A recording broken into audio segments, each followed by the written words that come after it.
Buenas tardes, vamos a iniciar las consultas académicas, esperando que puedan ingresar los alumnos, si no de lo contrario estaremos resolviendo los ejercicios de la semana 4, tanto de geografía como educación cívica. Estamos a la espera, entonces, si no, empezamos con el ejercicio número 1, el tema de la semana número 4. Estamos viendo acá, correspondería factores de formación, de transformación del relieve, fuerzas externas, meteorización y erosión. ¿Ya? Entonces, los procesos que se ven en la semana 4 están referidos a lo que es la meteorización, la definición, tipos de meteorización física y química, y también a lo que es los procesos de la erosión, ¿no? Referentes a la erosión. Cuáles son los agentes geológicos que generan este proceso, por lo cual también se han planteado algunos ejemplos durante el dictado de las clases. Entonces estaremos a la espera de resolver el ejercicio 1 con respecto a esta semana.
Buenas tardes. Buenas tardes, profesora. ¿Qué tal? Dime, ¿consulta? Profesora, ¿me podría ayudar en la pregunta 12 cívica? A ver. La pregunta que me dijiste. La pregunta 12 cívica. Ya, a ver, vamos.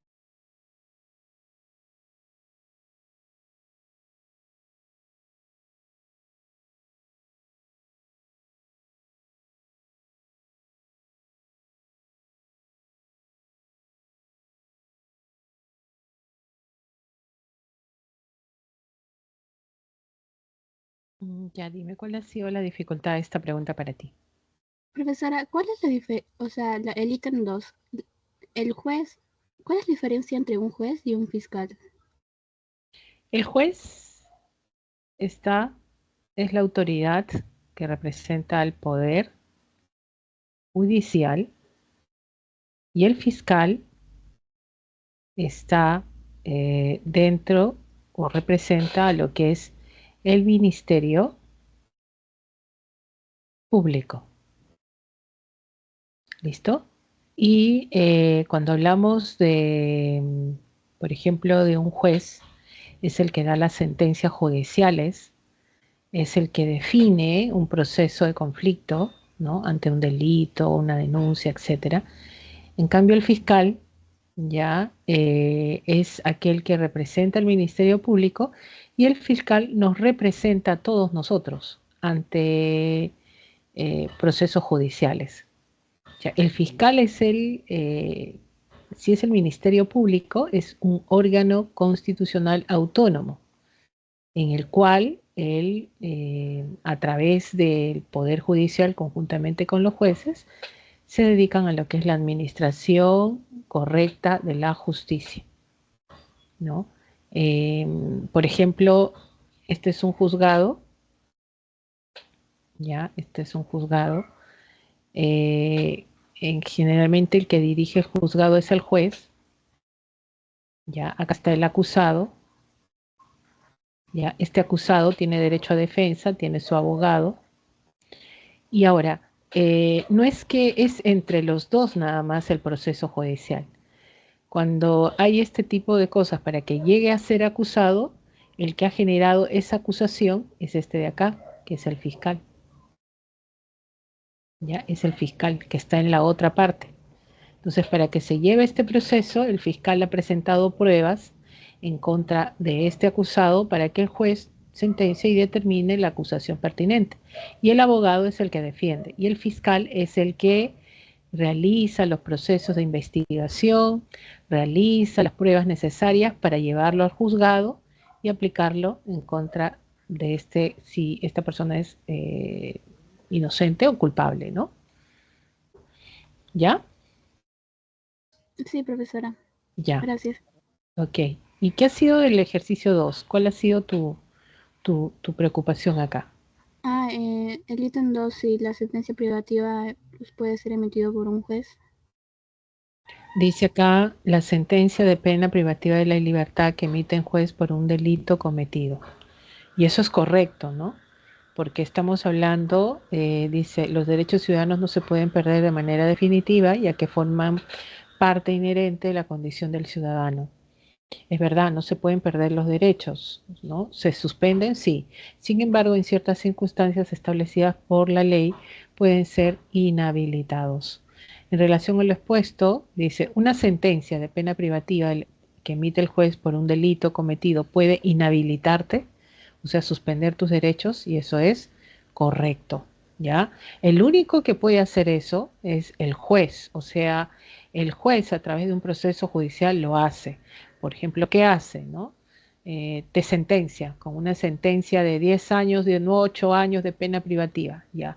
O te declara interdicto, ¿ya? Te declara interdicto. Interdicto quiere decir que no puedes ejercer tus derechos, se suspenden por un tiempo, ¿no? Ante una situación que se presente, puede ser que eres, en este caso, toxicómano, alcohólico, en este caso, ¿no? Pródigo, y eso hace que un familiar, tu cónyuge, puede ser hasta el Ministerio Público, ¿no? Denuncia este proceso para que se te pueda declarar el interdicto, ¿no? Y ahora, si una persona que es declarado interdicto tiene bienes, tiene cuentas en el banco, el juez ante esta situación pues va a nombrar un curador que va a administrar los bienes de esta persona que ha sido declarada interdicta para su beneficio, ¿ya? Porque generalmente, imagínate, un alcohólico va a derrochar todo su dinero en perjuicio de él mismo incluso, ¿no? Entonces, se puede declarar y se puede suspender. Y acá el juez, en el caso 2, eso es correcto, ¿no? La interdicción judicial se presenta, que presenta el cónyuge de su esposo parapléjico. Bueno, incorrecto porque acá parapléjico fue declarado interdicto ya que es capaz de expresar libremente su voluntad. O sea, puede expresar libremente su voluntad y no hay problema. Basta que tú puedas no mover y tu boca y tu cerebro está activo, no se te puede declarar interdicto, ¿no? Salvo por otras condiciones que tengas una enfermedad degenerativa donde ya no puedas expresar libremente tu voluntad y de repente. La inhabilitación política a un exministro de Estado por malos manejos de recursos, sí. Ahora, la inhabilitación política es para que no ejerzas funciones públicas en el Estado, ya sea por malos manejos, corrupción, o sea, no ha llevado un buen gobierno, ¿no? Y pues inhabilitan presidentes, inhabilitan ministros que han sido en su momento, para que no a futuro no tengan cargos públicos o no tengan participación de cargos públicos. Y es por eso pues que pasa el tiempo de la inhabilitación y pueden nuevamente postular a los cargos. Generalmente está a través del juez o también ahora está de moda, ¿no? El Congreso de la República puede inhabilitar, sí, lo está haciendo hoy en día, ¿no? Ordenado por el Ministerio Público. El Ministerio Público no ordena una prisión, en este caso, ordena la prisión, puede proponer la prisión preventiva, pero finalmente por esto no te suspenden los derechos ciudadanos, ¿ya? Tú estás en la cárcel, si no hay una sentencia de un juez, todavía mantienes tus derechos ciudadanos, ¿no? No se pierden. Profesora, entonces en el ítem 3, si tú, digamos que aún, o sea, no eres consciente, no se te presenta la interdicción. Sí, por ejemplo, las personas que son, imagínate el parapléjico que no pueda mover o no puede expresarse, ¿no? Ahora, hay ahora formas de expresarse, ¿no? Pues, si tiene los recursos la persona, incluso hay sistemas, programas, que tú con la córnea o el iris de tu ojo puedes incluso mover el mouse de tu computadora, o sea, hay formas de expresarte. O sea, basta que tú demuestres una forma de expresar tu voluntad, no tienen por qué declararte en interdicción. En algunos casos declararon, esto ya ha sido modificado, interdicción a aquellas personas que tenían, por ejemplo, síndrome de Down. Cosa que no, ¿no? Cosa que ahí vulneraban derechos, porque estas personas no es que no sean, solo como dicen, ¿no? Tienen habilidades distintas, no se le puede restringir esto, ellos todavía tienen sus derechos, esto ha sido modificado, y pues ellos también no se les puede declarar interdictos, ¿no? Salvo que tengas una enfermedad degenerativa, por ejemplo el caso del Alzheimer, ¿no? Donde pierdes la memoria, incluso tus capacidades motrices no funcionan como antes, y eso hace que en todo momento no hay forma de buscar una coordinación, una coherencia en lo que se habla, lo que se expresa, y puede declararse, por ejemplo, la interdicción, ¿no? En este caso se puede declarar la interdicción por parte de los familiares, ¿no? Profesora, una pregunta. ¿Se puede ir a prisión por pensión alimenticia? Sí, si es que no pagan, sí se puede. Es la única forma, porque según el código es la normativa, no hay prisión por deudas. O sea, tú no puedes ir a prisión por una deuda, ¿ya? Profesor, ya he sacado un préstamo de un banco. No, no hay prisión por deudas. Lo que sí hay embargo de bienes. Cuando tú sacas un préstamo o firmas un documento, tienes que poner el domicilio, ¿ya? El domicilio donde tú estás. Entonces, es ahí donde el domicilio que tú das como referencia generan el embargo de los bienes, ¿no? Ahora, el problema es que cuando es pensión de alimentos, sí hay, esa es la única excepción, cuando no se cumple con los pagos correspondientes a los meses que basta que se pasen como 3, 4 meses, creo que ya puedes presentar, ¿no? Que ya se pongan al día, si no están ordenando, esto es rápido, ¿eh? Ordenan la prisión por este tipo de deuda. Profesora, ¿y cuando vas a prisión también se te suspende el derecho a que puedas votar? Sí, claro. Claro, cuando hay sentencia y estás privado de tu libertad, así sea prisión preventiva, claro, porque estás recluido. Pero en el caso puedes presentar, por ejemplo, si es sentencia judicial, sentencia de un juez, ¿ya?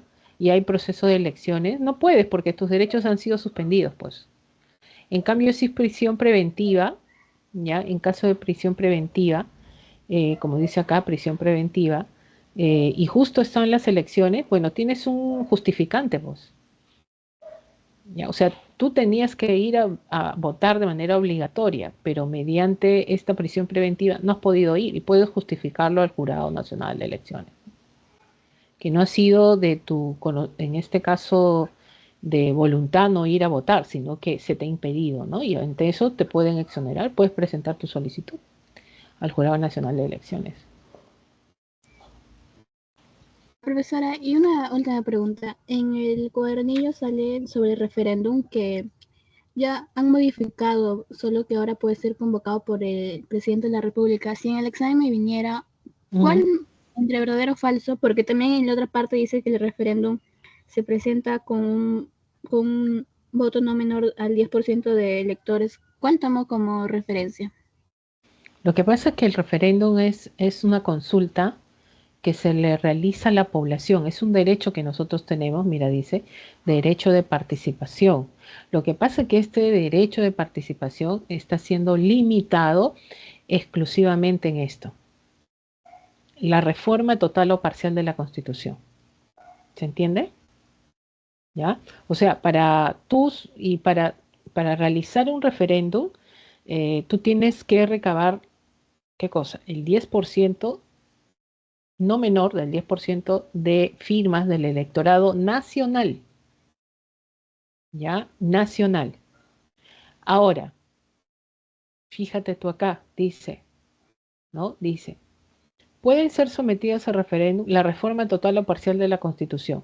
Profesora, yo ya he recabado mis 10% de firmas para reformar la Constitución. Antes podías hacer eso, así, ¿no? Esto se ha reformulado. Mira lo que dice acá. Dice acá, la Ley de Derecho de Participación y Control Ciudadano, donde señala que para una reforma constitucional esta debe ser convocada por el presidente de la República por disposición del Congreso de conformidad al artículo 206 de la Constitución. O sea, el que tiene que dar el permiso es el Congreso y el que convoca es el presidente de la República. ¿Para qué? Para someter en este caso, referéndum, ya sea de forma total o parcial, a la Constitución. Profesora, pero yo he recabado mi 10% de firma. Entonces, el que debe solicitar, el que debe dar la disposición es el Congreso y el que debe convocar es el presidente.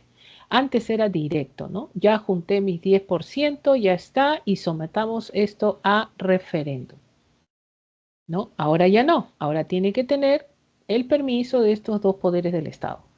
¿Se das cuenta? Las demás van directa. La aprobación de las normas de rango de ley, estas normas que uno quiere modificar, ordenanzas municipales, en este caso, que puedan ser sometidas de repente a referéndum, también lo puedes hacer, materias relativas al proceso de descentralización, ¿ya? Y algo que hay que recordar que no se puede someter a referéndum es esto. La supresión, disminución de los derechos fundamentales de una persona, estos no se someten a referéndum.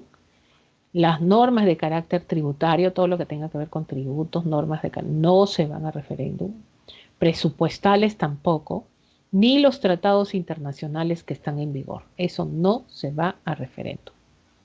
¿Ya? Entonces, ya vino en pregunta de examen acerca de lo que es el referéndum, y lo que te preguntaban era acerca de cuánto se necesita para someter a consulta popular una normativa de rango de ley, creo que era, ¿no? ¿Qué necesitas como primera instancia? Era esto, ¿no? Se solicita sobre todo el 10% de las firmas del electorado nacional. Así de frente. No olvidemos que el referéndum es una consulta, ¿ya? Y entonces, lo que ha aprobado el Congreso y lo que ha modificado está restringiendo las reformas, está modificando esto del referéndum. No te olvides que nosotros ya aprobamos mediante referéndum en el gobierno de Vizcarra, aprobamos la no reelección de congresistas, aprobamos en este caso que no iba a haber bicameralidad, ¿no? Y, profesora, ¿qué pasó con eso? Pues bueno, tú puedes aprobar algo en el referéndum, pero los que deciden finalmente todo esto es el Congreso. No te olvides, el único que modifica normas, leyes y la Constitución es el Congreso. Entonces lo han hecho, ellos han modificado esto, es por eso que va a haber reelección, ¿ya? Y en este caso ya hay un Congreso bicameral que va a ser elegido el año 2026.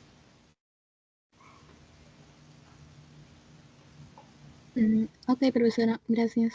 Ya, de nada.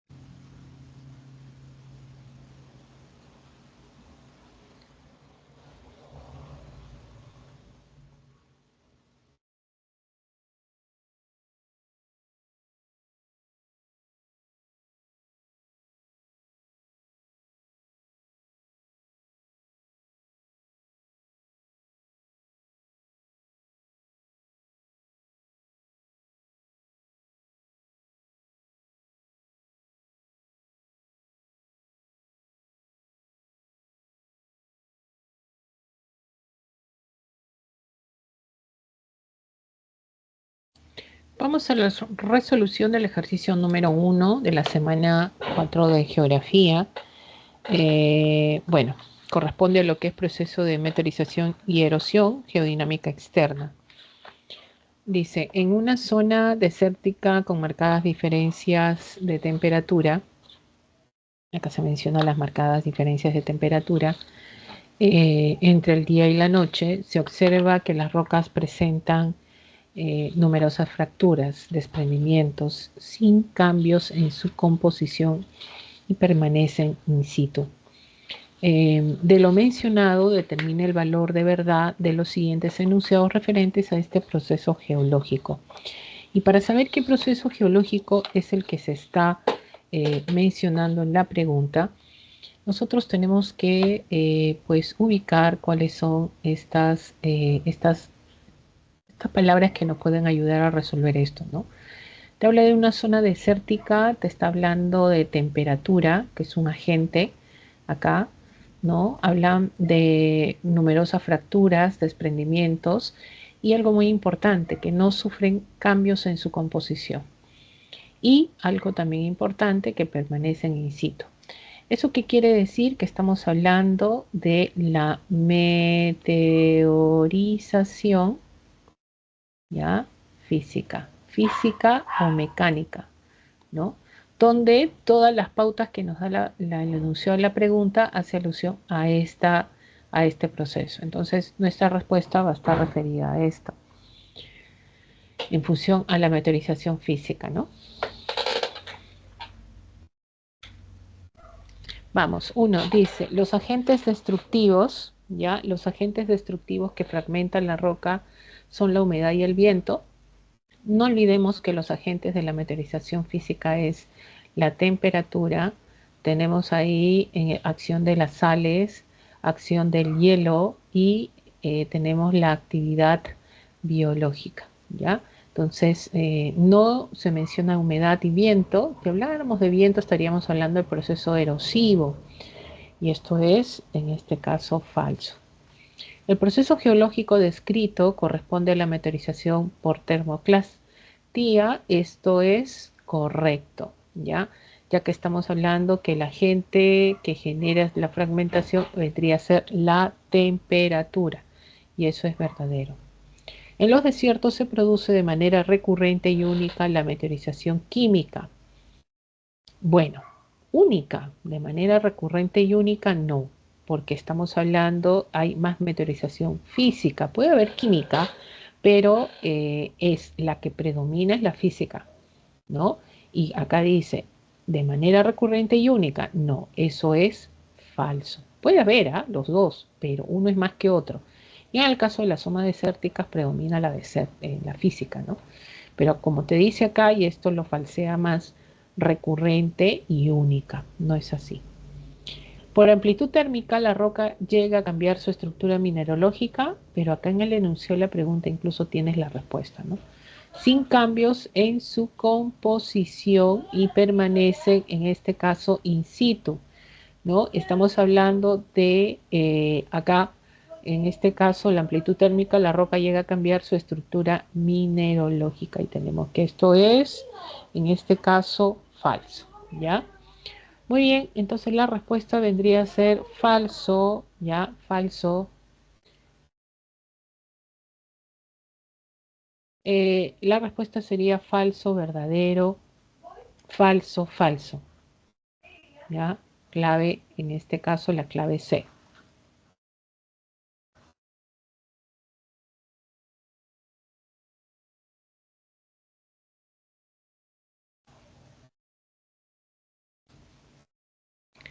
Esperamos más consultas académicas, si no estaríamos resolviendo el ejercicio número 2 correspondiente a la semana 4 de geografía.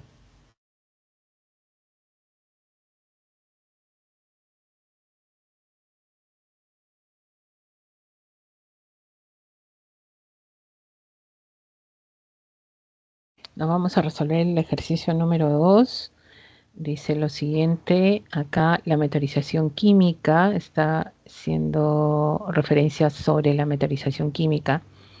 Es un proceso geológico en el cual los minerales que componen las rocas sufren transformaciones debido a reacciones químicas con elementos externos presentes en el ambiente. Este tipo de meteorización no solo desintegra las rocas, sino que cambia su composición original. Bueno, de lo mencionado, un caso de este proceso es cuando una roca, ¿no? ¿Qué pasa con la roca? Entonces vamos a ver cada uno de los enunciados. Y tiene que estar referido a lo que vendría a ser la meteorización química, donde intervienen los agentes, como el caso de el agua, el dióxido de carbono y el oxígeno, ¿no? Tenemos acá, por ejemplo, en el caso de estos agentes, que se produce pues un proceso conocido en el caso del agua, que es la hidrólisis, ¿no? El caso de dióxido de carbono, la carbonatación, ¿no? Y el caso del oxígeno, la oxidación, ¿no? Ahora, vamos a ver cada uno de ellos, donde menciona lo siguiente. Dice, cuando la roca presenta en sus grietas sales minerales que reaccionan formando cristales, y esto sería pues incorrecto, ya que estamos hablando de la materialización química y esto es física. ¿Ya? Tenemos acá, por ejemplo, que la roca contiene hierro y reacciona con el oxígeno y forma el óxido de hierro. Ya acá hay una reacción, ¿no? Vamos a ver. Posee hielo, y cuando hablamos de hielo, aumenta el volumen actuando como cuña dentro de ellas. Esto es física, ¿no? Es el agente, por ejemplo, las sales y acá está el hielo, son agentes de la meteorización física. Se expone a altas temperaturas. Temperatura, esto es meteorización física. Y es expuesta al monóxido de carbono, ¿no?, para producir sulfuro carbónico, que en este caso, con el monóxido no se produce el sulfuro carbónico, ¿no? Entonces es una reacción totalmente ajena a este proceso de la meteorización química, que es un proceso natural. Y esto sería incorrecto. Entonces, la clave la B, y ahora no olvidemos que acá, si está reaccionando con el oxígeno, ¿no?, la reacción es cuando una roca, acá en este caso la roca, contiene el hierro, ¿no? Y este reacciona ¿con qué? Con el oxígeno, ¿no?, formando lo que es el óxido de hierro, ¿no? Entonces, cuando la roca se oxida, se debilita, se desmorona fácilmente, ¿no? Y se genera este proceso de descomposición y cambio químico de la roca. Y tenemos la clave, entonces vendría a ser la clave E. Más fácil aquellos que ya están dominando el tema. Acá tenemos el oxígeno como elemento importante, ¿ya? Muy bien, entonces este sería el ejercicio número 2. Y vamos al ejercicio 3. Si alguno... Buenas tardes. Buenas tardes. Hola, buenas tardes. ¿Alguna consulta? Sí, yo tengo una pregunta, le mandé por el chat. A ver, vamos a ver.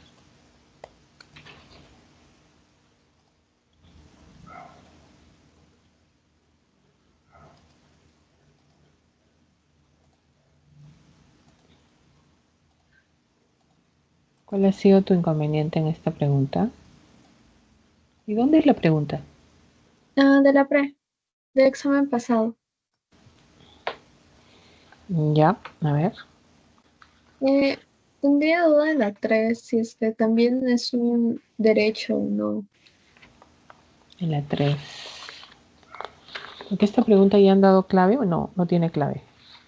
Sí, es la 1 y la 2, pero no entiendo por qué la 3 no podría ser. Determina la alternativa que contiene los enunciados que se relacionan con los derechos de participación ciudadana. 1 y 2. Étnica, cultural, uso del propio idioma, derecho a la herencia, a la contratación. A ver. Participación ciudadana, justo lo tenemos acá, mira. Ya, mira acá. ¿Qué significa la palabra participación? Donde tú tienes como ciudadano, tienes la facultad, porque los derechos son facultades, ¿no?, de las cuales se te atribuye a ti por ya tener, estamos hablando a partir de los 18 años, ¿no? O sea, ejerces la ciudadanía. Entonces, tú como ciudadano generas participar. Y una forma de participar, por ejemplo, es a través del voto, que también se conoce como sufragio. ¿Para qué sirve esto? Elegir autoridades, ¿no? Otro es la iniciativa, o sea, participas para reforma de la Constitución, que puede haber también. Otra forma de participación es iniciativa de formación de leyes, o sea, tienes facultad de solicitar una nueva ley, o sea, incluso por ti. Para eso, ahora, tú como ciudadano, Pepito, Juancito, María, no puedes ir individualmente y presentar una iniciativa de formación de leyes, ¿no? Requiere 0,3% de firmas de la población electoral del país, ¿no?, que se han dado en las últimas elecciones. Ha habido gente que ha votado. Bueno, ahí necesitas esas firmas. ¿Qué pasa? Que tú puedes solicitar una iniciativa de ley, que es tu derecho de participación, o sea, tú quieres participar de esta manera, pero el que define si aprueba o no tu ley va a ser pues el Congreso, ¿no? Y otra forma de participación es el referéndum, ¿no? Que es la facultad de los ciudadanos, o sea, aprobamos, modificamos una norma. Y para eso necesitamos el 10%, sobre todo, del electorado nacional. Eso es de participación. Entonces, ¿qué hemos visto de participación? Sufragio, iniciativa de reforma constitucional, iniciativa de formación de leyes y referéndum. Eso es derechos de participación ciudadana. Ahora, control es cuando tú controlas, tienes la potestad de controlar dentro de este sistema democrático, dentro de la sociedad, tú como ciudadano. No te gusta el alcalde que has elegido, revocatoria. No te gusta de repente cómo ha llevado el gobierno, está llevando el gobierno un gobierno regional, revocatoria. Un juez de paz, revocatoria. Eso es controlar, ¿ya? Y remover. Ahora, esto revocatoria sabemos que procede con autoridades que han sido elegidos por voto popular, ¿no? ¿No? Alcaldes, regidores, gobiernos regionales, vicegobernadores, ¿no? El juez de paz, todos ellos. Pero remoción es cuando una autoridad ha sido elegida por otra autoridad, ¿ya? Una autoridad superior. Entonces, ¿también podemos sacarlo? Sí, o sea, no nos gusta su forma de dirigir, lo sacamos pero con el 50% de firmas, ¿no? Esa es remoción. Y de rendición de demanda, o sea, yo quiero saber en qué se ha gastado el presupuesto, puedo solicitarlo a la municipalidad, a un gobierno, en este caso local, es una forma de controlar, ¿ya? Es una forma de controlar. Entonces, ¿qué te está diciendo acá? Determine qué alternativa contiene enunciados que se relacionan con los derechos de participación ciudadana, ¿ya? O sea, donde tú participas como ciudadano. Participación ciudadana. Derecho a elección es voto, revocación, revocatoria, remoción de autoridades, acabamos de ver. Iniciativa legislativa es iniciar formación de leyes y referéndum. Todo esto son de participación. Ahora, ojo, que acá hemos hecho la distinción de control también, pero estos son participación y control, faltó acá. Porque directamente participación es esto, 1, ¿ya? 2 y 3, este de acá. Derecho de elección, iniciativas legislativas y referéndum. Estos serían de participación y control, revocación y remoción. ¿Ya? Ahora, ¿por qué no la 3? Identidad étnica, cultural y uso de su propio idioma. ¿No? Claro que son derechos propios que te representan a ti, pero no es de participación, son en este caso el uso de tu idioma, el uso de tu identidad étnica, son propios tuyos, ¿no? Eso no es de que tú vas a participar, no es de generar una participación, no, es tuyo, es inherente. Derecho a la herencia, a contratar libremente al trabajo, esos son derechos civiles. ¿Ya? No sé si te quedó alguna otra duda. Con esa pregunta no, Miss. Ya. A ver. ¿Qué pasó acá? Y ahí creo que, o sea, siento que hay más de una alternativa. ¿Qué pregunta es esta? A ver. Inicio. ¿Este es de la PRE también? Sí. La sociedad civil está conformada por todos los ciudadanos. También son parte de ella las instituciones conformadas por iniciativa ciudadana en el ámbito local, nacional o internacional. Una de las formas de ordenamiento de la sociedad civil son las organizaciones sociales de base, que son organizaciones autogestionadas denominadas en primer orden. Señala la alternativa vinculada con una de sus funciones a estas organizaciones. Preparación de almuerzos con un comedor popular en el distrito agustino, capacitación de personeros en un partido político de la sede de Breña, promoción de actividades económicas crematísticas de los vecinos de Lima, inscripción del padrón de un movimiento político del distrito de Ventanilla, asesoría con fines de lucro de vecinos, de mascotas. Ya. ¿Cuál sería tu duda acá? Acá te dieron la clave. ¿La A? Sí, Ya. ¿Cuál es tu otra clave que no está, que te está generando duda? la B. La B. Mira, este es un tema que lo vamos a ver recién en la semana 5, ¿ya? De repente ya conoces algunas nociones, por eso también te genera alguna duda, pero dice, la sociedad civil está conformada por todos los ciudadanos, claro, todos nosotros. También son parte de ella las instituciones conformadas por iniciativa ciudadana.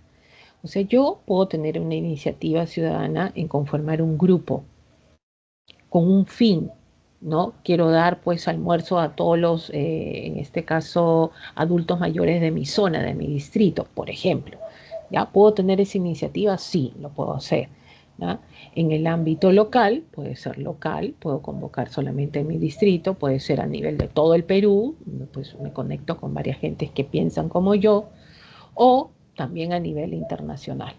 ¿Ya? Una de las formas del ordenamiento de la sociedad civil, o sea, cómo nos ordenamos, cómo nos organizamos y trabajamos de esta manera, son las organizaciones sociales de base. Estas organizaciones sociales de base, por ejemplo, ¿quiénes están acá? Están los comedores populares, ¿ya? Está el vaso de leche, ¿no? Vaso de leche, por ejemplo, que son organizaciones autogestionarias.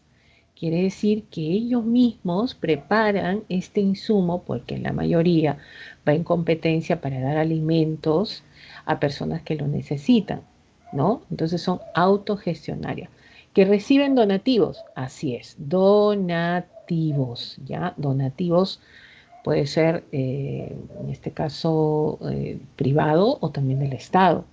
¿Ya? Muchos de ellos son reconocidas, incluso registradas en la SUNAR, ¿no? Tienen una base legal incluso, ¿ya? Muchas de estas organizaciones de base, por eso dice, partimos, cuando nos organizamos, ¿no? Surgieron estas primeras organizaciones.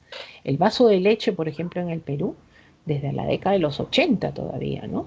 Ahora, denominadas en primer orden, por eso tiene esa denominación.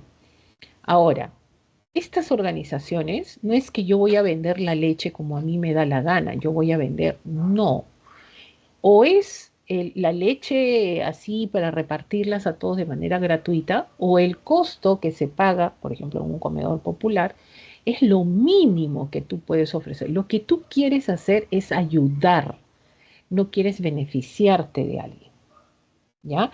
Y va relacionado justamente para la asistencia alimentaria en primer lugar, ¿no? Entonces acá, personeros de un partido político no está asociado a este tipo de organización civil. Personeros de un partido político trabajan para el partido político, incluso ad honorem a algunos, ¿ah? Se dicen, no, yo soy del partido, en este caso del Mosquito, ¿ya? Entonces, ¿qué hacen? Ellos pues representan al partido político el Mosquito, ¿no? Entonces ellos son capacitados de cómo van a llevar, por ejemplo, a la hora de las elecciones, cómo van a generar, pues, que el conteo del voto beneficie a su partido político, ¿ya? Entonces no está relacionado con estas organizaciones de base para nada, ¿no? En cambio la ASI, pues, preparación de almuerzos de un comedor popular en el distrito del Agustino, ¿ya? Como te digo, esta semana incluso lo puedes reforzar cuando vamos a ver la semana número 5, la que viene. Ay, Dios mío, gracias. Ya, de nada.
Seguimos con la pregunta del ejercicio número 3 de esta semana.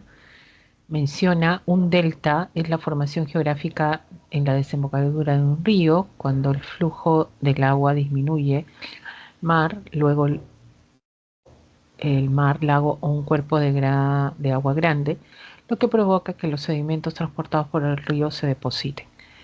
Bueno, acá ya nos están dando depositación, ¿no? Estos sedimentos pueden estar compuestos por arena, arcilla, limo y otros minerales que el río arrastra a lo largo de su curso. Este relieve descrito tiene un origen erosivo por, y la respuesta es depositación, esto es agradación, ¿no? Y la respuesta sería de frente porque es la única que es agradación. El río habla de un río, por lo tanto fluvial. Fluvial está relacionado con la lluvia, ¿ya? La lluvia. Vamos al ejercicio 4. Acá es relacionar. Vamos a relacionar acá. Tenemos un meandro. Ya, un meandro. Tendremos un tómbolo. Tenemos una abra. Ya, y una estalagmita. Entonces, acá vendría a ser, ya, 1B, acción del río, 2C, marina, 3D, glaciar, y 4A, kárstica, ¿ya? Y la clave vendría a ser la E.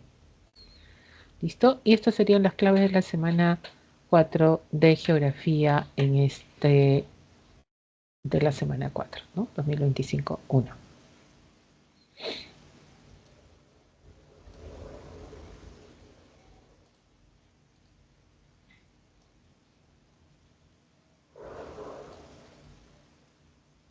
Esperamos algunas consultas académicas y no estaríamos resolviendo ejercicios del curso de educación cívica de esta semana número 4.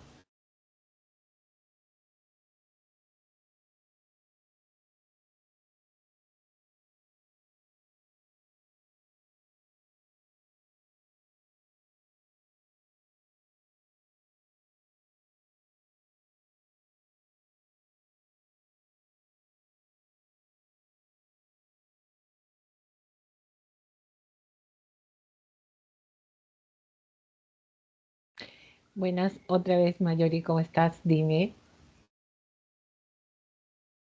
Profesora, buenas tardes.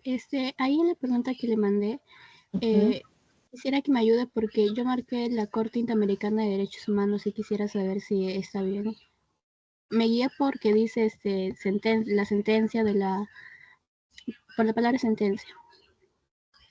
Ya la Corte Interamericana, a ver, importante destacar que la inviolabilidad de los derechos humanos no significa que sean absolutos. En algunos casos puede ser necesario restringir un derecho humano para proteger otro derecho o interés fundamental. Sin embargo, estas restricciones deben ser siempre excepcionales, necesarias y proporcionales. En esta lógica se pone en consideración lo siguiente: la sentencia de, a ver, voy a copiarlo mejor, no puedo ver, total, a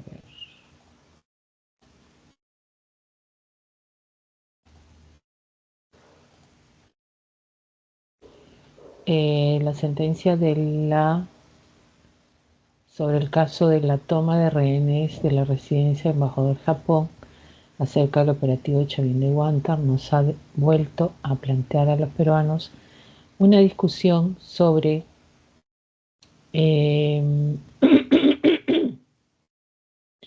entre la eficacia en la lucha contra el terrorismo, los derechos y garantías que corresponden a todo ser humano. Corte Internacional, Corte Suprema de Justicia de Perú, Corte Democrática Interamericana, Corte Interamericana de Derechos Humanos y la Comisión Interamericana de Derechos Humanos.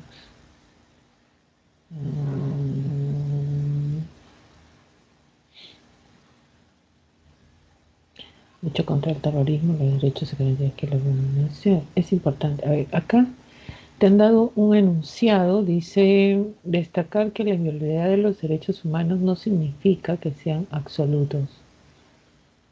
En algunos casos puede ser necesario restringir un derecho humano para proteger otro derecho o interés fundamental.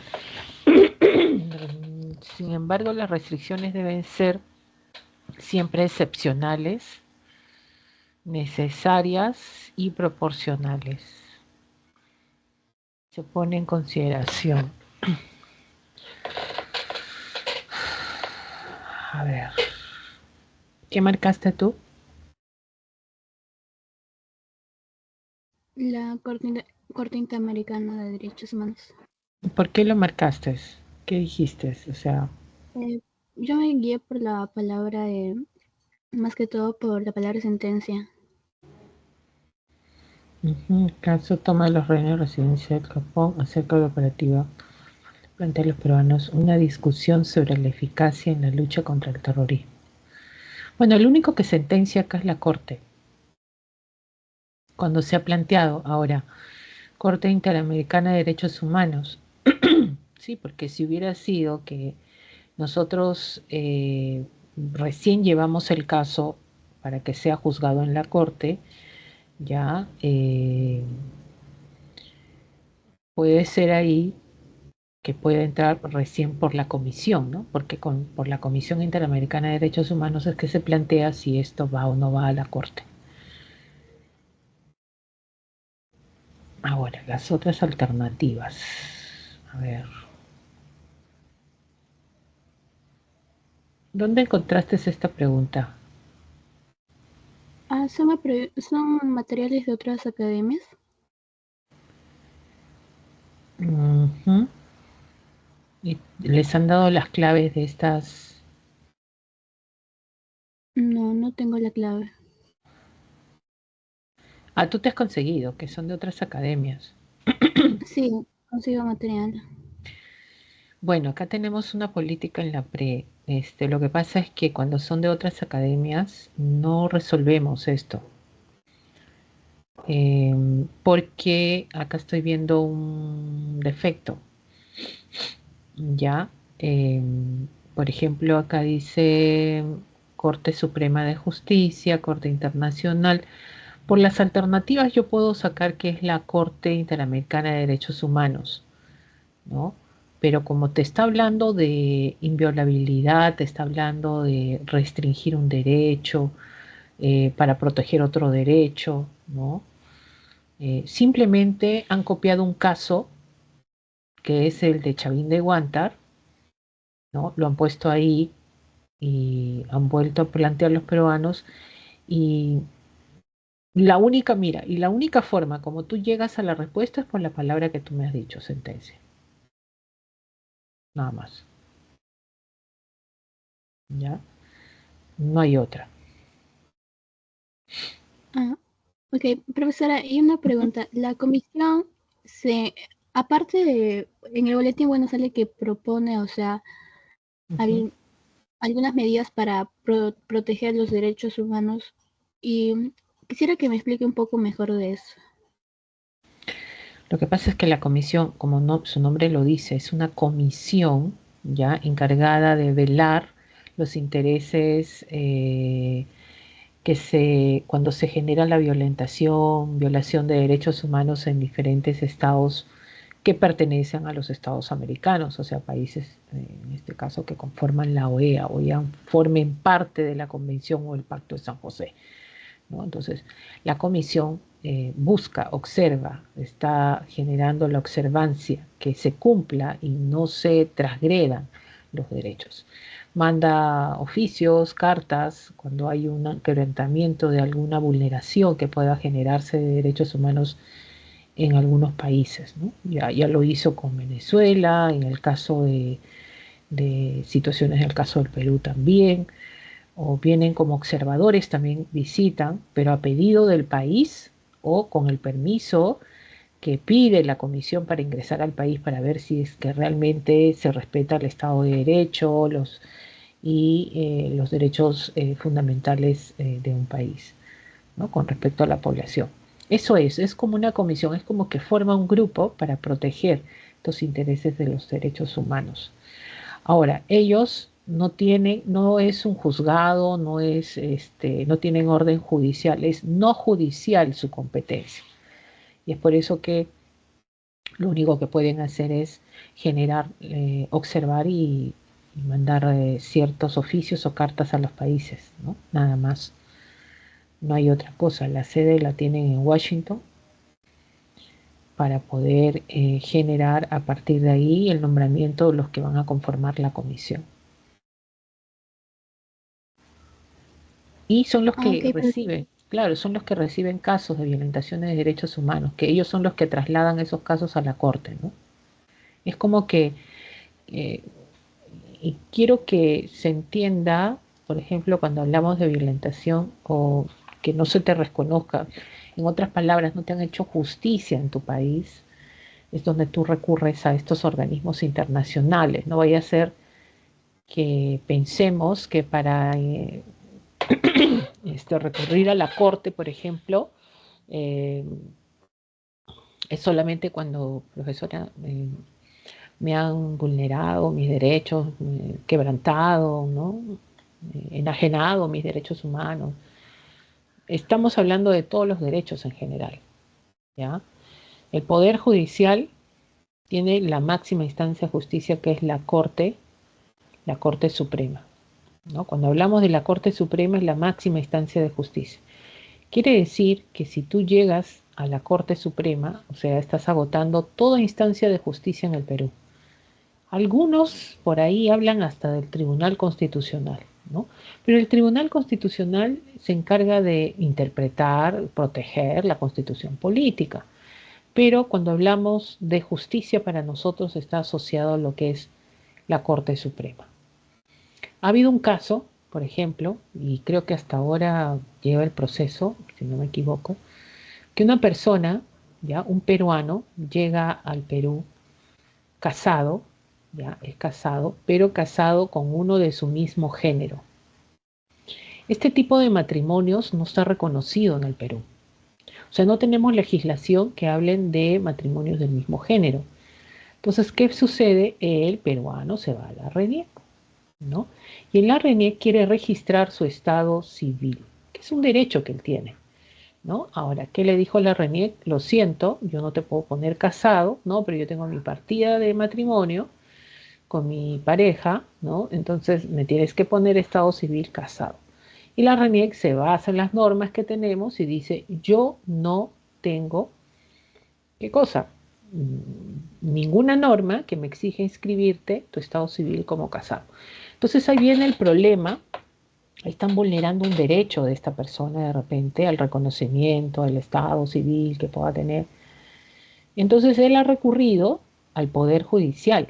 Ahora, si en el Poder Judicial le dan el check y dicen, muy bien, ya esto procede, tendrían que cambiar las normas. No te olvides que Poder Judicial se rige de las normas también que existen. Y lo más probable es que el Poder Judicial diga no se reconoce porque este tipo de matrimonios no existe en el Perú. Él puede agotar toda instancia de justicia y si no encuentra justicia en el Perú, ¿a dónde puede recurrir? Porque ya agotó toda instancia de justicia en el Perú, a organismos internacionales. Y estos organismos internacionales, OEA, estamos hablando de la Convención de Derechos Humanos, Pacto de San José.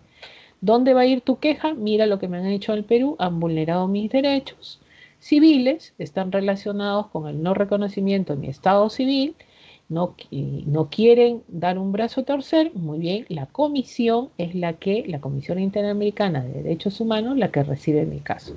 Si la comisión dice, esto sí hay que pasarlo a la Corte Interamericana de Derechos Humanos, fíjate, ¿ya? Entonces, no solamente es porque no encontré justicia, porque mataron a alguien o quedé, en este caso, directamente a esos derechos que han sido violentados, sino todo tipo de derechos. Cuando no encuentras justicia en tu país, puedes recurrir a estos organismos internacionales, ¿ya? Ha habido casos donde alguien se ha apropiado de sus tierras. Y al apropiarse de las tierras, tú tienes derecho a la propiedad, tienes cómo demostrarlo. Has ido al Poder Judicial y no se te ha hecho justicia. Puedes recurrir a organismos internacionales. ¿Ya? Entonces, ahí podemos recurrir a la comisión y luego a la Corte. Si es que es la competencia, pues la Corte va a sentenciar, ¿no? Y lo más probable es que es a favor tuyo. La mayoría de los casos que ha llevado la Corte es a favor de las personas, no tanto de los estados. Uy. ¿Listo? Sí, profesora. Entonces ahí el Pacto de San José sería como que, o sea, un organismo que ahí te puedes ir a la comisión, ahí recién ya puedes presentar tu denuncia. O sea, no sé si me entienda. Lo que pasa es que, sí, lo que debe ser, ¿no? Es que eh, yo recurro, o sea, yo voy a recurrir a organismos internacionales cuando yo no encuentro justicia acá, ¿no? Yo no encuentro justicia en mi país. Entonces, cuando yo no encuentro justicia en mi país, ahí recién voy, porque ninguna corte internacional ni comisión te va a recibir sin antes preguntarte, ¿ya agotaste toda instancia de justicia en tu país? Y tú le dices, no, todavía estoy en el Poder Judicial. Y dice, no, acá no hay que voy a ver o está todavía, no. Entonces, cuando tú has agotado toda instancia de justicia en tu país, para poder demandar y que se te haga justicia, porque estás buscando justicia y el Perú, mientras pertenezca al Pacto de San José, podemos recurrir todavía a esto, porque si no pertenecería, pues nos quedamos como estamos. ¿Ya? Profesora, no voy a una corte internacional. No, pues ¿para qué? Si no hay un convenio. El caso de Estados Unidos, por ejemplo. Estados Unidos da hasta la sede de Washington para la Comisión Interamericana de Derechos Humanos, pero Estados Unidos no ha firmado el Pacto de San José. Es por eso que en algunos estados norteamericanos se aplica la pena de muerte, por ejemplo, ¿no? Pero nosotros podemos acceder, porque todos formamos parte del Pacto de San José, accedemos a estos organismos de justicia, pero tenemos que pasar como filtro primero a la comisión. La comisión va a observar y va a ver tu caso. Si tu caso es para corte, va. Si no, queda ahí. Incluso te dicen, vamos a intervenir en el hecho de mandar un oficio, una carta al Estado peruano de por qué no se te reconoce o que se genere el reconocimiento de tu derecho. Entonces tú vuelves y dices, no se me ha reconocido, mira que está así. Ahí la comisión dice, bueno, reconocemos esto, es un derecho que se tiene que reconocer y puede ir a la corte. Que la mayoría de los casos van, ¿ya? La mayoría de los casos van y finalmente la corte sentencia.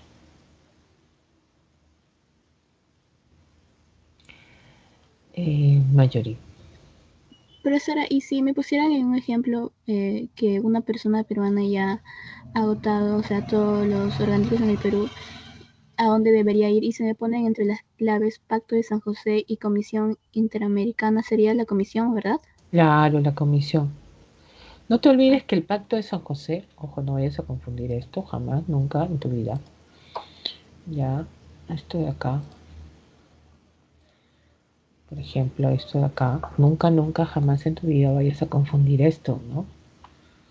No olvides que Pacto de San José ya también se conoce como la Convención Interamericana de Derechos Humanos. ¿Ya? Es una convención, ojo, la convención. ¿Es lo mismo? Es lo mismo. Una vez en pregunta de examen de la PRE, era esto. ¿Cómo se llama el Pacto de San José? Así era la pregunta, imagínate. ¿Ya? La Convención Interamericana de Derechos Humanos. Muy bien. Y dentro de este Pacto de San José hay normativas. ¿Cuáles son estas normativas? Las normativas son que, que todos los países que están adscritos al Pacto de San José tienen que reconocer, promocionar los derechos humanos, ¿no? Tienen esa obligatoriedad, ¿ya? Ahora, dentro del pacto o la convención existe la comisión, ¿ya? La Comisión Interamericana de Derechos Humanos, y otra es la Corte, lo que me acabas de decir, Interamericana de Derechos Humanos. ¿Ya? Entonces, ¿ya? Los dos pertenecen al Pacto de San José.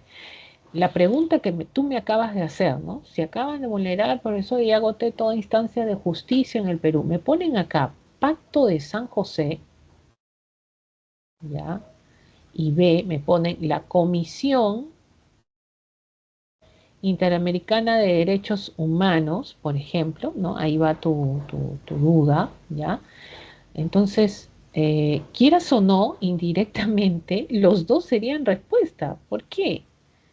¿Por qué vendrían a ser los dos respuestas? Porque estamos hablando, ¿ya? Que la comisión pertenece al pacto, pues. Entonces, si tú agotas toda instancia de justicia, ¿puedes ir al pacto de San José? Claro. Pero ahora, si queremos ser más específicos, ¿a dónde sería? Ya por descarte, porque, bueno, no deberían poner pacto de San José. Entonces, para ser más específico, como dices tú, ¿cuál sería? La comi, la La comisión. comisión. La comisión, ¿ya? La comisión, sobre todo en este caso, Interamericana de Derechos Humanos. Parte ahí primero, ¿no? La Comisión Interamericana de Derechos Humanos, ¿ya? Ese sería para despejar tu duda. Buenas tardes, Venus. ¿Tienes alguna consulta académica?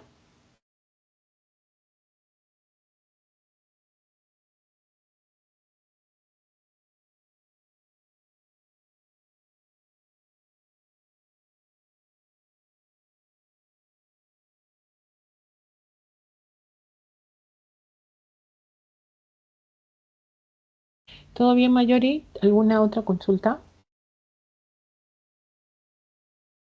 Sí, profesora, y si me hablaran de Estados Unidos que está vulnerando sus derechos, en este caso, La respuesta la sería que él no declaración, pertenece, pues, al pacto. O sea, ah, no, ok. no se le aplicaría la convención a él porque no pertenece. Mm. Y si en este caso la Declaración Universal de los Derechos Humanos protege a todo el mundo, o Es sea, una declaratoria que protege a todo ser humano en la Tierra. Así sea de Corea del Norte, así sea de países de Afganistán, de todo lugar del mundo, los protege. Entonces, ¿cuál es la consigna acá? Eh, Proteger al ser humano en sus derechos fundamentales como tal, ¿ya? Porque si tú vives en Corea del Norte y tú dices, profesora, a mí me están vulnerando mis derechos, ¿no? Y como están vulnerando mis derechos, yo no puedo salir de Corea del Norte, ¿ya? Entonces, ¿qué hago, profesora? Por eso claro, no olvides que los países tienen libre autodeterminación. Ellos deciden cómo es su forma de gobierno, cómo es su estatus económico, social, cultural. Ellos deciden, nadie puede intervenir, ¿no? Y eso se dio a través, en este caso, en derechos de tercera generación, donde se mencionaba esto de los derechos de paz, libre determinación, por ejemplo, ¿no? Entonces, pero esta declaratoria se hizo ¿para qué? Para que todo ser humano sea protegido con esto, ¿no? Ahora, si esta persona que vive en Corea del Norte huye de este país, por ejemplo, ya se convierte en un refugiado de otro país que lo acoge. Entonces, él puede hablar y puede mencionar y puede declarar que se le pueda respetar sus derechos humanos. Y es ahí donde este Estado, que sí lo reconoce, y hay una declaratoria, pues reconoce a este ser humano que tiene derechos, ¿no? Y por eso que un extranjero que está en otro país distinto, por ejemplo, ¿no? Tiene derecho a la vida, a la educación, a la salud, a la vivienda. Son derechos fundamentales. ¿no? Entonces, ¿qué va a pasar? Pues se le da igual que un nativo de la zona, ¿no? Del país. Pero por acá muchos reclamaban, decían, ¡ay, por qué los extranjeros que venían al Perú tienen educación, tienen salud? Porque es su derecho, parte de los derechos humanos. ¿Ya? Tú no puedes decir, no, ellos no, porque ellos son extranjeros. Ellos. No, es para todo ser humano. Ok, profesora, gracias. Ya, de nada.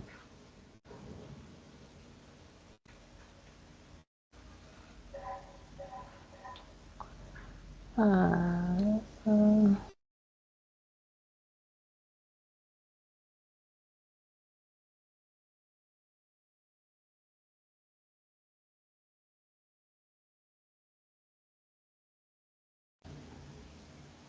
A ver, estamos ya en los últimos minutos.